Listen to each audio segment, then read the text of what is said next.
అందరికీ నమస్కారం అండి. తెలుగు సినిమా పరిశ్రమకు ఈరోజు ఒక దిగ్భ్రాంతి కలిగించే వార్త గౌరవనీయులు కోట శ్రీనివాసరావు గారు.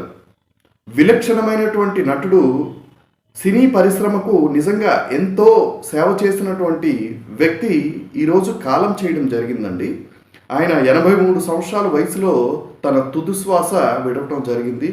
నిజంగా ఇది తెలుగు సినిమా పరిశ్రమకు ఒక తీరనటువంటి లోటుగానే చెప్పుకోవాలండి. ఎందుకంటే తన నటనా పాఠభావాలతో నిజంగా ఎన్ని క్యారెక్టర్స్ సినిమాలో ఎన్ని క్యారెక్టర్స్ని చూపించగలరో అన్ని క్యారెక్టర్ను కూడా ఆయన పోషించడం జరిగింది. నిజంగా ఇలాంటి విభిన్నమైనటువంటి వ్యక్తులు చాలా అరుదుగా ఉంటారండి. ఆ అరుదుగా దొరికినటువంటి వ్యక్తే ఈ కోట శ్రీనివాసరావు గారు.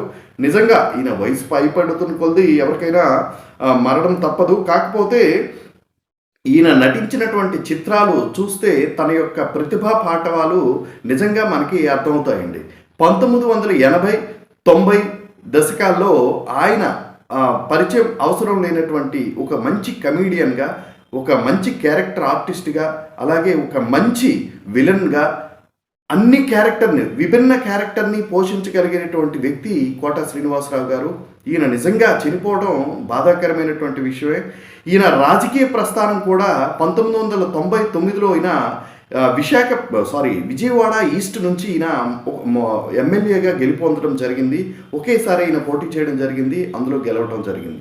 అంతేకాకుండా ఈయన ప్రతిభా పాఠవాలకి, ఈయన నటనా సామర్థ్యానికి భారత ప్రభుత్వం 2015లో ఇతనికి పద్మశ్రీ ఇచ్చి గౌరవించిందండి. నిజంగా ఒక విలక్షణమైనటువంటి నటనకు కేర్ ఆఫ్ అడ్రస్ కోట శ్రీనివాసరావు గారు. ఆయన నటన చూస్తూ పెరిగినటువంటి పిల్లలం మేమందరం కాబట్టి కోట శ్రీనివాసరావు గారు లాంటి వ్యక్తి ఈ యొక్క సినీ పరిశ్రమకు దూరం అవటం అన్నది బాధాకరమైనటువంటి విషయం. సినీ ప్రపంచానికి కూడా ఇది ఒక తీరనటువంటి లోటుగానే చెప్పుకోవాలండి.